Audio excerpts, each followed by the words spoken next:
Good morning, everyone. Hope you're having a fantastic start to your week. Happy Tuesday.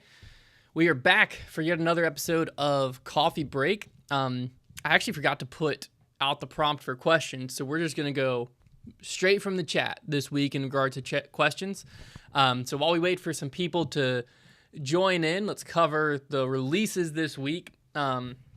First off, this week we have the MVP Special Edition and Stock Balance, as well as the Stock Tempo and the Total Eclipse Envy and Proxy. They're going to either be shipping if you pre-ordered, or we should also have a small amount left hitting the site. I don't know the exact release date. It might actually be tomorrow, if I'm remembering correctly. The Discraft Tour Series is going to continue to be restocked on our site. We had a small drop over the weekend. We got them in on Friday, so we got a little bit up on Friday. The rest of them are hitting the site, I think, as we speak. I think they're just getting put up. We might be scheduling them out for a certain time, but then we also just have a continued restock of Discraft going up throughout the week. Castaplast, there's a new plastic. I actually haven't had a chance to feel this yet, called K1 Grind. I'm assuming it's like their reblend like Prodigy's been doing, or ESP recycled like Discraft. So that's coming in looks like the Alva, the Berg, the Falk, the Gold, the Edug, and the Lots. And then Discmania has a Color Glow MD1. Dynamic Disc has a Fusion Orbit Trespass. And Innova, we're going to have a Glow Champion, Wraith, and Mamba. So lots of releases going on this week. So that's going to be exciting stuff. Check it all out at foundationdiscs.com. One other brief update that just to, this isn't an official update yet. We're still kind of meeting with them, but I do want to just kind of let you guys know, because I know a lot of our monthly box subscribers watch Coffee Break. So if you're a monthly box subscriber and you typically were charged in the first few days of the month and that charge hasn't happened yet, we were trying to meet with the team who manages the software that we use for our subscription box, and we were talking with them about the idea of possibly moving all of the subscriptions to the 15th, because that would make a lot easier on us processing wise, making sure they can all ship out as soon as you get billed for them, yada, yada, yada. And so we were talking to them about, hey, is this possible? Could this happen? That was misinterpreted as, let's make this happen. So we haven't sent a notification out yet, because we're still a little confused as to, like, did it officially happen? Are they still working on it? What exactly happened? So we should have a lot of those answers today. So if you haven't been charged yet, expect that charge on the 15th, and also expect communication from us if that is official, probably today or tomorrow morning. So we have to talk to the software company that manages our subscription software to figure out exactly what happened there. But I'm assuming most likely is they just went ahead and implemented it without our permission. That's why we weren't able to give you the heads up ahead of time. And so the 15th, just a little behind the scenes, that might be when you start having that. So when you start having that hit. So just a heads up, look for official communication from us here pretty soon though. So the other thing, I just got in an exciting package. There's nothing in here that says when I can talk about this, so I'm just going to assume I can talk about it, which Dynamic Discs sent me some new discs they're coming out with. So it looks like the first one that's coming soon is the Lucid Heist, which is super exciting. So this is going to be a pretty neutral 12 speed. I think it's supposed to be like a -1.5, 2. So a Heiser Flip 12 speed, brand new disc. The next one that's going to be coming is the Motive. So this is a prototype. They haven't landed on the flight numbers yet, but they said they're assuming it's going to be around a 8.6 -3 2. So it's going to be pretty flippy. Feels great. I'm going to take all these out to a field and throw them in a little bit. And then the last one's the Treason, which is a 10.5 -3 1. So these are some new discs coming from DD. The Treason, the Motive, and the Heist should all be coming this summer. And what's also exciting about DD is yesterday they just teased. I'm not going to say announced because I don't know what fully is going on, but it looks like Bobby Brown. You might also know him as Cool Daddy Slick Breeze. That was his nickname. It looks like he's back with Dynamic Discs, which, if that's true, I think this is huge for Dynamic, because this is actually what I wanted to kind of park on for a little bit while you throw your questions in the chat, is Dynamic historically versus Dynamic today are two completely different feels in the marketplace. And what happened? Well, one, yes, Bobby Brown left, so did Robert McCall.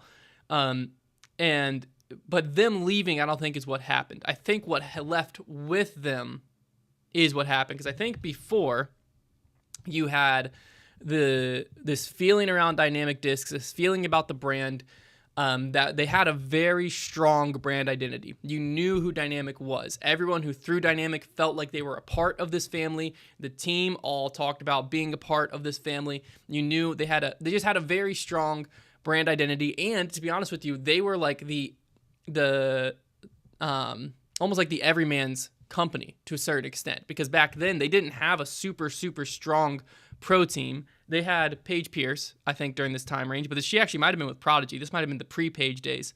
But they didn't have, like, Ricky was throwing their stuff, but he was with Latitude. So Dynamic themselves didn't have this super strong pro team. Instead, what they had personalities. They had Eric McCabe, Robert McCall, Bobby Brown, and then they added Danny Lindahl and then Anthony. Anthony might have been coming in around the time Bobby and them were leaving. But what this was they were making content. Honestly, some of their content inspired Foundation's content in a lot of ways. And they were making content that was very relatable. They were making just all of their brand imaging, their brand positioning, all of it was very relatable to the everyday disc golfer. And so what you had is, it wasn't the most popular company, but the people who threw Dynamic and therefore threw Trilogy, they lived and breathed it. To the point that it was almost like getting memed in disc golf, because it was like Team Trilogy was this huge thing. But it was like the people who were a part of it were so bought in because they had something to attach to. Since House of Discs came in, Bobby Brown left, Robert McCall left, so on and so forth, that identity just kind of got lost in an effort to make it feel more legit, like to make the business feel less small businessy, less, and it lost that whole brand identity, in my opinion. And I think that is what they kind of got people not turned off to Dynamic, but it made it where people weren't as excited about throwing it. So if you were in the boat like me, where you used to at least have a fondness, whether you were like 100% in on Dynamic or not, you had at least this fondness of their brand, you understood their brand, things got cloudy, and you see Bobby coming back, that's an exciting point of what could be leading for Dynamic. Because if Bobby with him brings back that same mentality on the marketing side, on the brand imaging side, this could be a turnaround point for Dynamic. It's not going to be instant. It's not going to be immediate. There's still, since he left to now, there's so many new disc golfers that this means nothing to them. They don't know. So they have to rebuild that. I'm hoping it means Disc Golf Answer Man comes back. That was one of the classic disc golf podcasts. But it got me excited seeing him back. So I'm super excited, both with Bobby back and then having these in my hand. But it also just was a good reminder of how important brand is. And I think that one of the important things, it's funny, I'm actually right now I was reading Poor Charlie's Almanac, and I'll be straight with you, I couldn't get into the book. Just couldn't. It was one of those where just reading felt like a chore. And then for my birthday, my wife got me Dave Ramsey's new book. I'm a huge Dave Ramsey guy. You know, take that for what it's worth, whether you love him or hate him. She got me his new book of Building a Business You Love. And essentially in it, he talks through like the different stages of business, the different drivers of business, so on and so forth. I've read like half it in like 2 sittings. This book's awesome. But in it, he reiterates things that have already been said in like The Infinite Game, Start With Why. Really, any modern day business book talks a lot about this, of how important it is to have an identity as a business, an identity as a brand, have almost a brand personality, have a clear mission, a clear vision, so that everyone on the team is bought in to one thing, driving in the same direction. And what that allows is, when you have that, A, it fires up people internally, where they're not just working for a company, they're a part of something bigger than themselves. But B, it fires up people externally, because now they feel a part of something. And that's what we originally unintentionally did at Foundation. We were just being ourselves, making content, having fun, and our end goal was just move some plastic, you know? As I've matured as both a person and a business owner, and as the company has matured and we've added more people in, we exist for way more than that. And what I've been working through recently, and by recently I mean over the last like year, and I think we're getting close to really nailing it down, is setting that mission for the company, setting that vision for where the company's going, setting this is what fires us up to be at Foundation. This is what fires us up to do what we do every day. And what I see from the outside looking in, when I take a step back, because I think it's important when you're in my role, to be able to step outside of the business and try to just look at what is it that draws people to Foundation? What is it that once people get drawn to Foundation keeps them, both as employees and as customers and fans? What is it? And I think that the big thing is, this is a disc golf thing in general, and I think it's really just a personal or a human thing in general, is that longing for community. And so we talked about this at a monthly meeting a few months ago, where like a disc, yes, it is just a piece of plastic. You just throw in a fairway, whatever. But I think all of us would admit that, like, what is so, like, yeah, it's exciting to get in your hands on a new disc and what is it going to do, and that gets you fired up to go throw. But what really drew us in wasn't the disc or the plastic per se. Some people are gearheads, and that's, but for a lot of us, it's what this unlocked. What was on the other side of this? What buying a new disc meant was, for me, what it meant originally was I could go out with my brother and one of my best friends in high school, and we could go play disc golf. And disc golf is what held us together, where we were all super excited to go play disc golf. But I didn't love disc golf just because it was disc golf. I loved disc golf because of what it brought together. And then from there, I joined a team, the college team at Liberty, and the same thing. Like, that is what drove me. And then it drove me to get better. I'm a very competitive person, so I love sports in general. But even the reason I love sports is more than just the individual side. Although that is a big part. That's why I love running, is the individual side. But within it also just it's so community focused, because even within running, you'll notice, like, the majority of hats I wear when I run, I have this flag behind me. I've got all this where, like, this is all BPN, right? Bare Performance Nutrition. And they have a very clear brand, a very clear image of who they are, what they stand for, and when you wear BPN, what you stand for. And so that I buy in, and I buy into the mission, to the vision, and it fires me up to go do the activity. But what fires me up for the activity is the external factors. All that to say that I think one of the biggest things that drives businesses in general is the brand, and is people's tie to the brand and how that brand makes people feel. The brand is much more than just the logo, but it's the personality of the company. It's the feelings that are invoked. It's the community. Like, when people feel a certain way about Foundation, and our logo, which I have on a coaster here, our logo makes people feel a certain way, not because it looks like Pac-Man with his tongue sticking out, but because when people see that logo, it makes them feel the emotions they feel when they watch a video. It makes them feel the emotions they feel when, the people they've met through our Discord or through our Patreon, or if they've been out on the course and they see someone else wearing a Foundation shirt and it strikes up a conversation and now they're best buds. We get basically, what you would call it, like, we didn't create that connection, but we reap the benefits of that connection to a certain extent, because people tie, like, Foundation to the reason they made the connection through Discord, or to the reason they made the connection in the comment section, or to the reason whatever. And so the brand is so much more than just a logo. And I think it's one of the most important things of when you're a founder, it's very easy for you to have an internal mission and what drives you. But if you want your team to buy in and you want customers to buy in long term, it's very important to be able to put that out on paper, put that out, and just speak it out, so that now your team can buy into the same thing, and then the outside can see what they're buying into. And I think that is what Dynamic had, and that is what I'm hoping this move with Bobby Brown is leading them back to, is a very clear purpose. And because I think that Dynamic, probably at its core, now I think with Rusco leaving, there's a lot of questions of, is Dynamic the same company? I mean, you see this all the time with big companies, even on the stock market.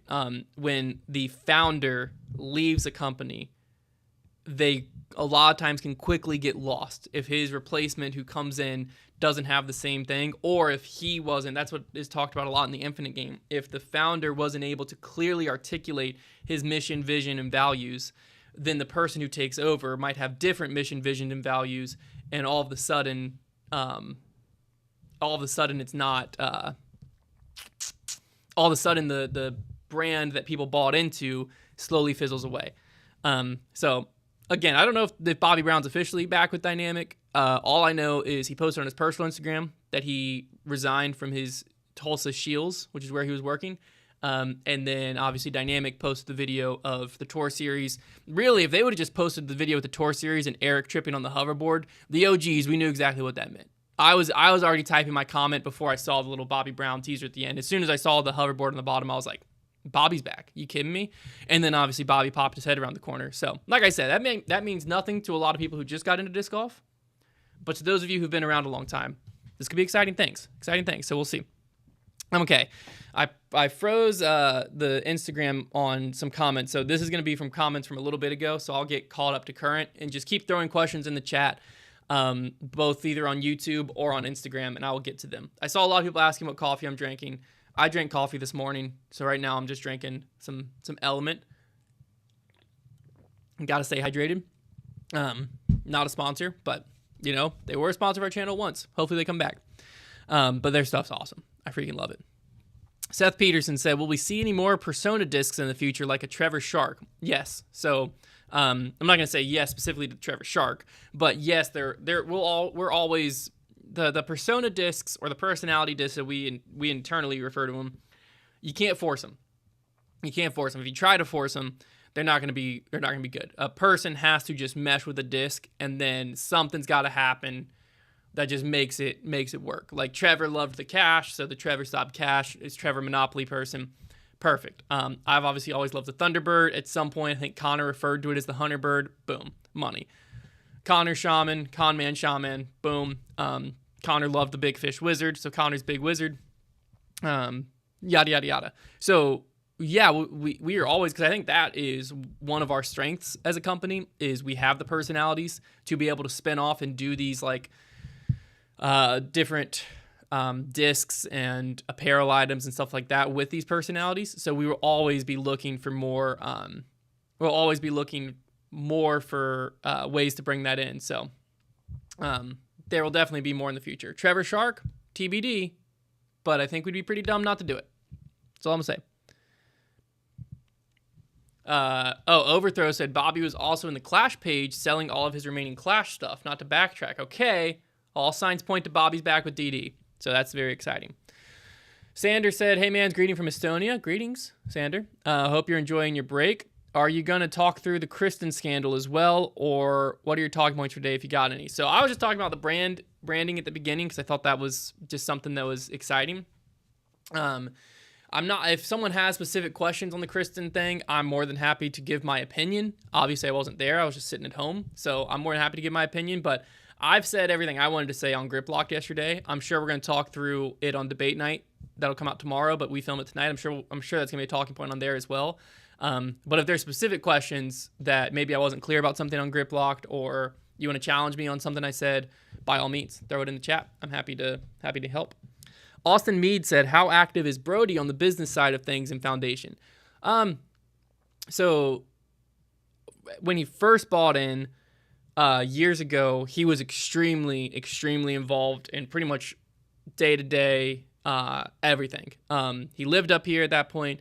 We needed it at that point. Nowadays, he isn't super involved in the day-to-day, but I don't make super big decisions without consulting with him. Also, if he sees something that doesn't make sense that we're doing, or a lot on the content side, if there's a title that could be better or something like that. He runs Tour Life. Tour Life is completely Brody's thing. So I actually am in the dark on Tour Life a lot of times. So Tour Life is all Brody. But in regards to Foundation as a whole, he provides feedback when there is something that, like, this doesn't make sense, but it's more, I reach out to him anytime we have something big, a big decision that needs to be made for his input. And, Brody is very, very wise when it comes to the marketing side and all of that of business. He's getting super into financial side right now too, Caleb Hammer. But the marketing side, so how to implement social media, he's been a huge, huge help in guiding us and helping us there. And that's something that when we do have ideas or we get stuck on something, we can always reach out to him. So he's not active in the day-to-day. That's kind of my role. But he's also not a completely silent owner by any means. So hopefully that makes sense. All right, let me try to get back. Oh, this is actually a great question. I haven't figured this out yet. Shoot, I need to. Someone asked, what LT Fan 18 said, what am I putting with for May? Fantastic question. We've only filmed once. It was May 1st, and I just used the Fierce because we were shooting a Bogey Bro battle that actually comes out today. The return of the Bogey Bro battles is exciting. And so we left at 5 a.m. on May 1st, so I just didn't even find another putter. So I used that for the first day. But I need to find a new putter, so maybe I'll do that at the end here. Xander said, do you wish you could change Foundation's brand? Not at all. First off, very biased. I made it. So a lot of people get confused what our logo is. I'm assuming that's what he's talking about. So essentially, Foundation's logo, our original logo back in the day had 2 mountains on it. And when I rebranded Foundation back in 2020, I believe is when we rebranded, I wanted it to just be a much simpler icon that was just going to work better on apparel and on social media. But I still wanted the 2 mountains and I wanted an F. And so if you turn Foundation's logo this way, there's the F. But if you have it the way it's supposed to go here, you can see the 2 peaks. And this basically, if you've ever been to Lynchburg or to near our store, if you leave our store and you leave left and you start driving, on the horizon you'll see these 2 peaks, and it looks most like Sharp Top, but it's supposed to represent Sharp Top and Flat Top. But Sharp Top basically is exactly, which is the mountain around here, exactly looks like this. So it's basically just represents where we're from, where we are located at, and then it's an F, you turn this way. And then the circle, a lot of people try to give me credit. They're like, oh, it's the disc. No, I put a circle on there because it makes it look a lot better on social media profile pictures and on discs and on merch and stuff like that. I just like it. The mountain by itself I don't like nearly as much, so I couldn't figure it out. And I put the circle on there, and then it felt right. Then it felt like a good icon that would work on social and stuff. So, yeah, not super deep, but it's just an F made of 2 mountains. So I love it. I know a lot of people don't. I do. Tyler said, what's your motivation every day to be so invested in a company and lead a team like you have? So, to be honest with you, I think that nowadays it's a little different. Originally, it was just my side hustle, and it was just a way of making some side income. And then when it got too busy, my motivation was just basically we had too much going on, so I had to stop everything else and do it. And we didn't have a clear vision when we first started. We were just kind of having fun. Nowadays, I have seen the positive impact that Foundation has on so many people's lives, both people who work here, but more importantly, people outside of these walls, who have come up to us and just shared stories of how they were going through really tough times. They found a Foundation video, and it either got them into the sport of disc golf or got them back into the sport of disc golf. And then whether it's the community they found within Foundation or the community they found within disc golf in their local community, but Foundation was the point that got them back into it. It changed their life in some way, shape, or form. And it sounds really funny to think that just selling some Frisbees and making goofy videos on YouTube can change people's lives. But I'm blown away at how many times I've received that DM or been mailed something with a letter, or ran into people at tournaments that say that. And that is nowadays what drives me, is the fact that, this is a blast. I love running a company. I love doing fun YouTube on videos. We're all best friends that work here. That's all a blast. But what drives me and gets me excited every day is the impact that we get to make in a positive way. And, because the social media and the world can be very heavy and very dark at times. And, as a Christ follower, in Matthew, it calls us to let our light shine. And I think that obviously we're not out here preaching the gospel in every video or anything like that by any means. But I think that the lightheartedness, just the fun we have, it provides that, escape for people, where when things are going on and are heavy, you can turn it on and not worry. Like, you can turn it on in front of your family, your friends, whoever, and just have a laugh with us and feel like you're playing around a disc golf with us. And, it was never originally intended to be something that was super impactful. It was intended just to be something that was really fun.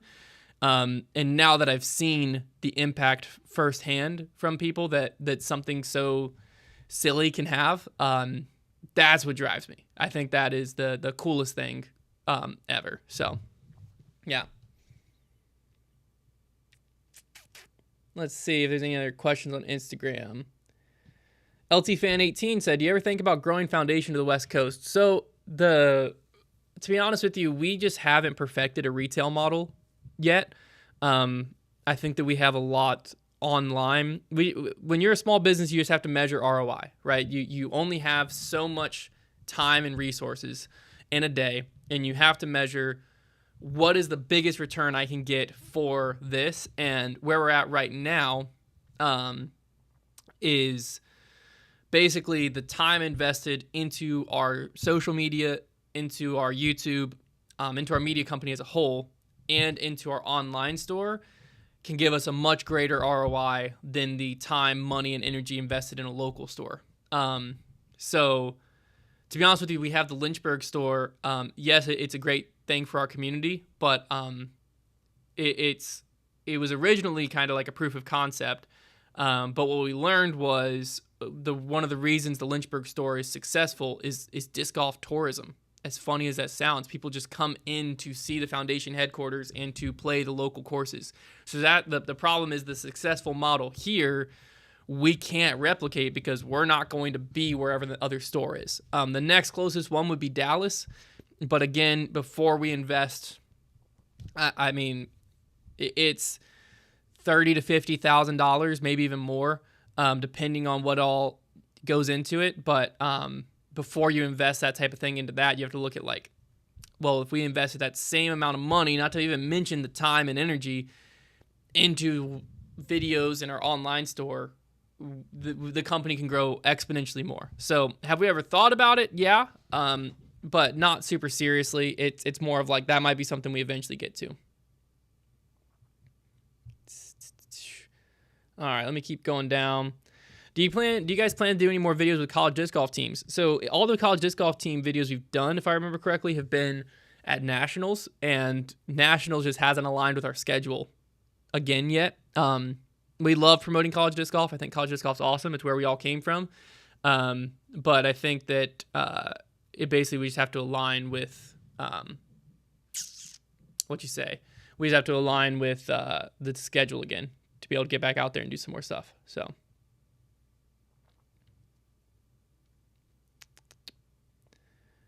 All right, let me try to get back. I've missed so many questions. Okay, I'm trying to get back down. Oh, this is a good question. I think some people get confused with this. Sloan JT said, are y'all still partnered with Atlas? So Foundation and Atlas are not partnered at all. Where the crossover comes is Trevor and I and Brad, if you know All Business Brad, own Atlas. So that's where and Brody. Sorry. We own Atlas. So they're the same owners of Foundation, me and Brody, also own Atlas, and then you add in Trevor and Brad. But they're separate. So there's not any formal partnership. Since Brody and I own Foundation, Atlas is really the only bag we promote on the channel. But if you come in our shop, we sell Squatch bags in our retail store. We don't really sell bags online simply because of the logistics of shipping. So it's just a tough thing. And some companies don't allow you to sell bags online. But in our in-person store, we carry Zuka cards, Squatch bags. We've carried some dynamic disc bags, stuff like that. So there's no official exclusive partnership. But why you really only ever see Atlas on the channel is we're owners, so that's the bags we carry. And it's not like we have an exclusive Atlas is the only people that can buy ad spots on our channel, but Atlas is the only one that's ever really paid for an ad spot. So so there's not really a specific partnership, if that makes sense.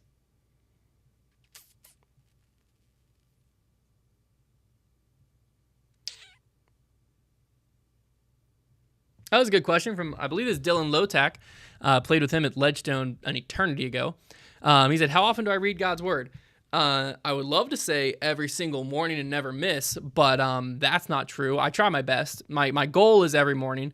I do devotions with my son every night, just read him, a Bible story before we put him to bed. But I try to get up every morning and read. And I would like to say probably on average 5 or 6 mornings a week. But it's more like I'll go without missing a day for, 3 or 4 weeks. And then something will happen that breaks my habit and breaks my routine. And next thing you know, it's been 3 or 4 days since I've gotten in the Word, which is not really acceptable. I actually get convicted a lot about, like, when I'm training for my marathons or half marathons or whatever, like, there is nothing that makes me miss a workout. Like, I will put my son to bed, watch TV with my wife, and go run in the rain at 10 p.m. before I miss a workout for my marathon training. Yet, I'll sometimes go 3 or 4 days without reading the Bible. And it's like, one of them, like the marathon training, is way harder to fit in. So it just clearly shows me that my heart's not in the right spot a lot of times, because clearly I prioritize that over God's Word, which obviously should never be the case. So I've been getting better about that, where I try to read in the morning, but sometimes I'll put my son down, Luca down at night, and I'll tell my wife, like, hey, you got to give me 10, 15 minutes at least. I got to get in the Word before we do X, Y, or Z. Or sometimes, she'll want to go shower and take a bath or whatever after we put my son down, and I'll read the Word before I turn the TV on. So I try to do it every day, but I'm not gonna act like that's nearly perfect. Wish it was. A lot of people recommending Atlas, which I really appreciate. I don't know how far behind I am on Instagram, but it seems like I'm pretty far behind. Oh, this is a good one. I've talked about this a few times. I need to catch up on YouTube too. Okay, I'm gonna do an Instagram question, and then I'll try to catch up on YouTube, because I'm sure there's a bunch of questions over here too. Oh, just clicked off of OBS. Can't see what's going on anymore. Okay, so Lordy B. Gordy said, is it hard to have close friendships at work while having business relationships? How do you, Trevor, Connor, and others there skirt the line between business/friendship outside of it? This has been one of the, I think, as a business owner / leader of a company that hired friends, this has been one of the hardest things to navigate for me, just finding that balance, because I think that we do, if anything, we're more friends than coworkers, if that makes sense. Like, I think sometimes people get confused and think that me being technically, where is this spider coming from? Me technically being Trevor and Connor's boss, stop it. Got him. Me technically being Trevor and Connor's boss affects, like, how we treat each other in videos and such. And, like, I can tell you that's not true. That's, I think that's one misconception of, like, I have never and will never get on someone, or, like, there's not going to be any type of, like, punishment or, hey, we need to have a meeting about when things get competitive and, like, things get, chirpy on the disc golf course or whatever it might be. Like, when we're filming, we're all just content creators. We are on a level playing field, always. Even when it comes to 95% of our work, I think everyone's kind of on a level playing field. It's more just when decision making has to come, or when new processes have to be implemented, or when, like, work has to get done. That's where the hierarchy comes in.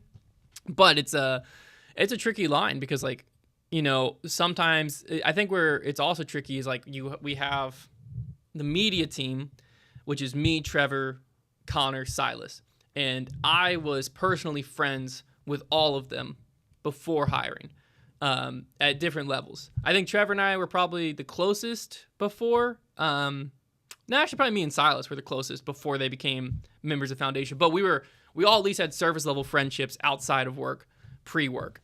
Whereas the warehouse and retail, I mean, the retail store, the majority of them Brad has hired, and I never knew before work. So what's weird there is you have like the tough part as a leader is you can't have different standards. So if you have a standard at work, that has to be the standard across the board.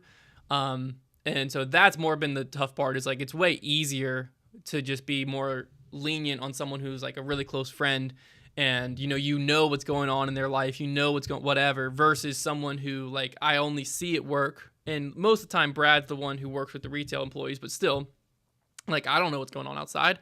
And that's on me too. But it's definitely been a tough thing to grow in. I feel like modern day, I'm way better at it for sure than I used to be. I think that it's a pretty good understanding internally. And, you can just kind of, I think the settings a lot of times, like if I just walk out and am, chumming it up, whatever, versus like, hey, can we like set a meeting to talk through X, Y, and Z, and like have those very clear, like when we're doing this is a very serious, okay, we're actually talking, versus, okay, here we're just a bunch of buddies chumming it up. It is a tough one though to go through.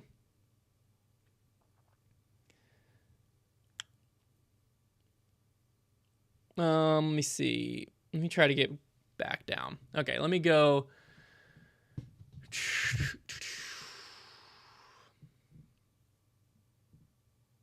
I missed a lot on YouTube. Okay. I think YouTube's just having their own conversations at this point.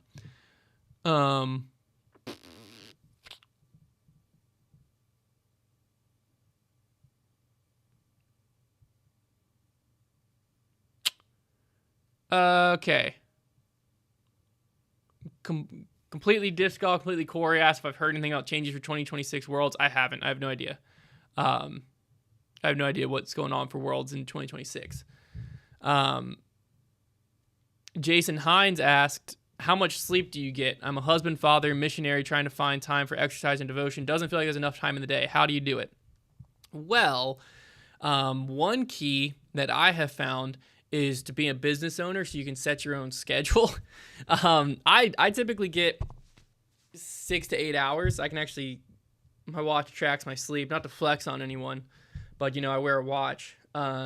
So last night I got 7 hours and 37 minutes, which was great. I think another key is I go to bed pretty early. Let me actually tell you what time I went to bed last night. Can I? Surely? Went to bed at 10 p.m. last night and got up at 5:50. So there you go. And I was awake for 16 minutes. That was probably when my son woke up and I went to get him out of his bed. But I feel like a lot of nights, some nights I get like 6 hours. It all depends on how Luca sleeps. Because I leave enough window for like 8 hours of sleep every night. But like, as a parent, that doesn't happen. I try to, when I'm at my best, I'm getting up at 5:30, exercising, or either if the sun's already up, exercise then, or I read first and then exercise. But when I'm at my best, from 5:30 to about 7 is my time where I read, exercise, shower, eat breakfast, make coffee, whatever. And then 7 to 8, I play with my son, let my wife, get up, get her day going, eat her breakfast, whatever. And then 8, I come into the office. I work 8 to 4, come home. And then the rest of the time is, time to work around the house, spend time with my family, whatever. A lot of days what ends up happening is Luca sleeps bad or whatever.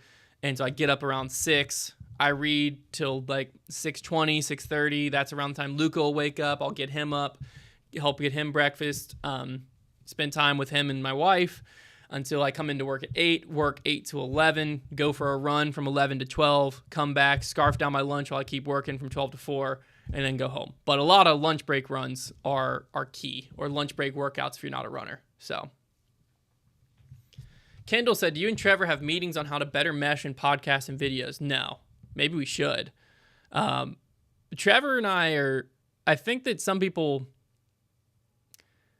I feel like Trevor and I are basically just brothers, where we're just so comfortable with each other that like, there's been a few times where things have actually, like feelings have actually got hurt, and whoever was the one who did it has always been like, come and apologize later and been like, hey, I either way overreacted or like, hey, this was out of line. That's on me. I'm sorry. So that's happened a few times, but most of the time it's just like, I mean, I grew up with a brother, and I don't know if y'all did, but like that's just how brothers are a lot of times, where you never almost feel more loved than when you're going at each other's necks. Maybe I'm just sick and twisted in that way, but I think that that's a pretty common brother thing. So.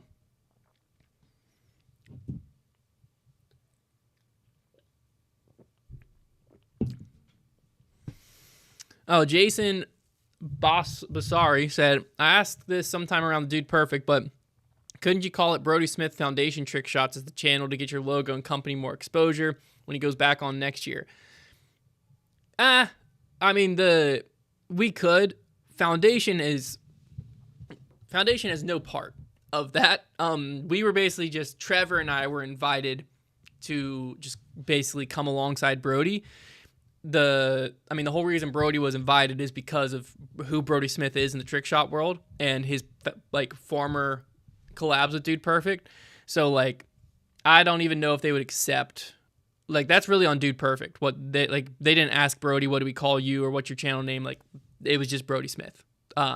So what's funny is like they edited together a like the promotional post for Brodie to make. They edited that short, and in that they like spun off Brodie Smith and had Foundation Disc Golf spin off, and we didn't ask them to do that. They just did that, so that was cool. But yeah, I'm sure we could try something, but to be honest with you, I just don't think it. I just don't think it's really necessary. Yeah.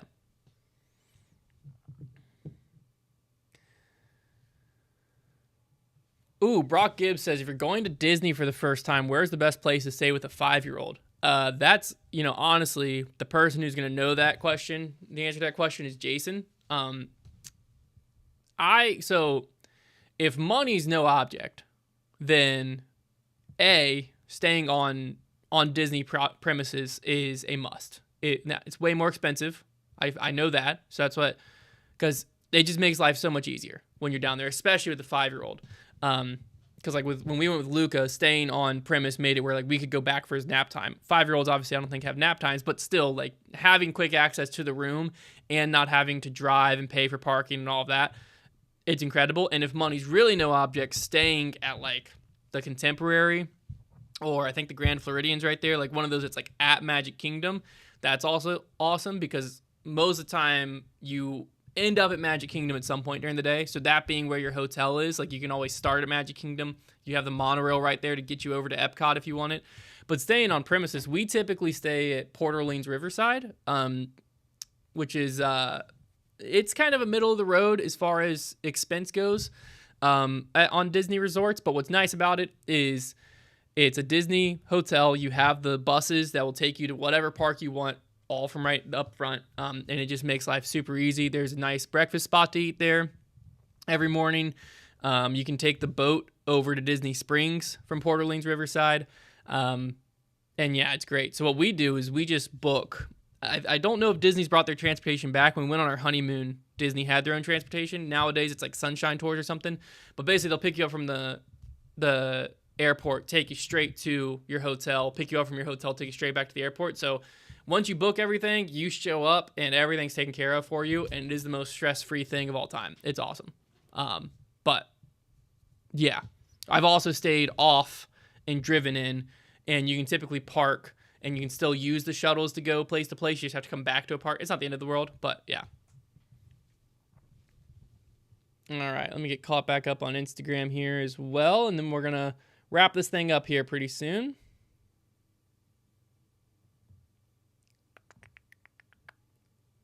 Okay. All right, I've gotten down to current now. So if you have any, if I miss an important question, throw it in the chat. I'm probably gonna take like 3 or 4 more questions. Jacob, this isn't gonna count as one of them. Jacob said, any update on Trevor Cash restock, either this week or next week? I don't remember exactly. I think it's probably next week. So, oh, look at that. Jason agreed with me. Let's go. I've become a Disney expert.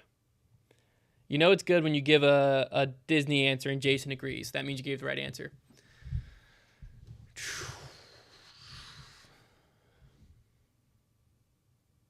Dan Roberti said, I have a small pet store next to a very popular disc golf course. I have about $1,000 to buy discs wholesale to start selling them in store. What manufacturer should I start with? Your best bet is to go with what's most popular, which is Discraft and MVP. It's very regional, so just be plugged into your community, because that's going to be important for them to even know you have discs. But be plugged into your community and figure out what they throw. Because like I say Discraft and MVP because that's generally the most popular. But if you're in certain parts of the country, Innova, it's like Innova country, and everyone's going to want to throw Innova. Same thing, like there used to be Prodigy country and Trilogy country. I don't know if that all still exists, but it used to be very, very regional. So you got to pay attention just to what is filling people's bags that you're playing with. But the best bet, just statistically, is going to be Discraft and MVP. But yeah, I would I'd post in like your local disc golf group Facebook page, let them know this is what I'm thinking about doing, carrying them at my pet store. Ask like what I can only probably carry one or two manufacturers, what manufacturers and what discs would y'all want to see. And most people are probably just going to make sure you have the newest releases and then like some of the staples and go with that. So, yeah. TL_H said, do you ever plan to bring creators not in Virginia? Do you ever plan to bring on creators not in Virginia, like a satellite group similar-ish to how Barstool has done things previously? We definitely, long-term foundation won't just be the personalities you see now. That's just not sustainable if we want to build a company that's going to be around 50 years from now. So obviously we're thinking through that. What that looks like, I don't fully know. Because the other tough part is right now within disc golf, it's hard to make enough content and put enough stuff out that you can have 20 creators under your umbrella and all of them be profitable and be able to make a living. It's not hard to have 20 creators that all make like a few $100 a month, but who's living on that? So that's the tough one is figuring out the best way to go about that. We have some, internal plans and some long-term vision stuff to work towards. But yes, I mean, I don't know necessarily going to be outside of Virginia. We have some, like Brody's technically outside of Virginia. Robbie C's outside of Virginia. So like we've done that before where they're like truly, under the foundation umbrella. But yes, in the sense of like, it won't always just be us. All right, I'm going to do like one more question to wrap this thing up. So let me just see if there's... Oh, this isn't going to count, but the Zebulon video comes out today. Yes, the Zebulon battle comes out today, if you're looking for that.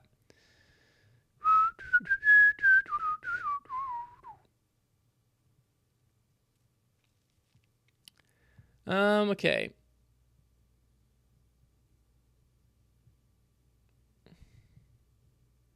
Let me try to find a good final question.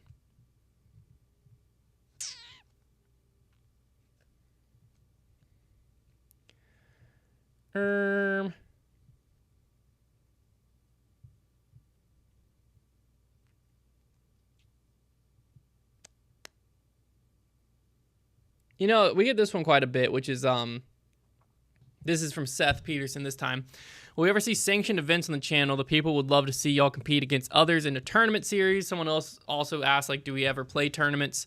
And we typically don't play tournaments because they happen on weekends, and all of us have families. And that's the tough ask when, you're out playing disc golf most of the week for your job, and then to come in on the weekend and have to go away from your family to go play more disc golf.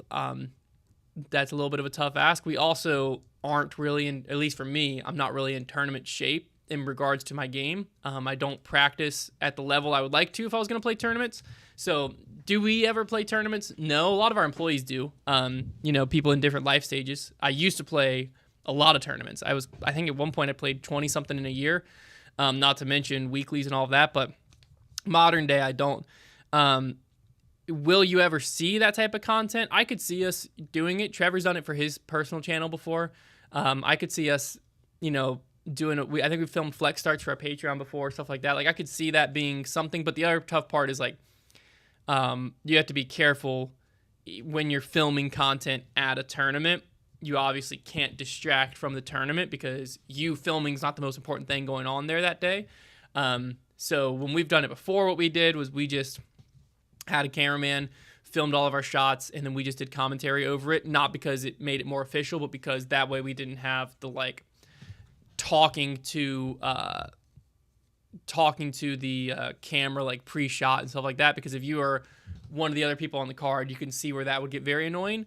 So that's the other tough part is I think it makes good content from the essence of what it is. Like, I think that's, people love to watch that, but I don't think it makes good content in the like sense of actually the content and like what you're actually watching. Like, people are excited to watch us because we're competing in tournaments in that sense, but people aren't going to get the same like talk to the camera, banter back and forth vibe.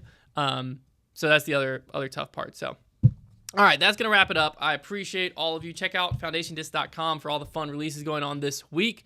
And I'll be back next week with, another coffee break. This time, hopefully, I'll remember to actually put the prompt out there. But we had plenty of people in the chat this time, so it went great. Appreciate all of you, and I'll talk to you again next week.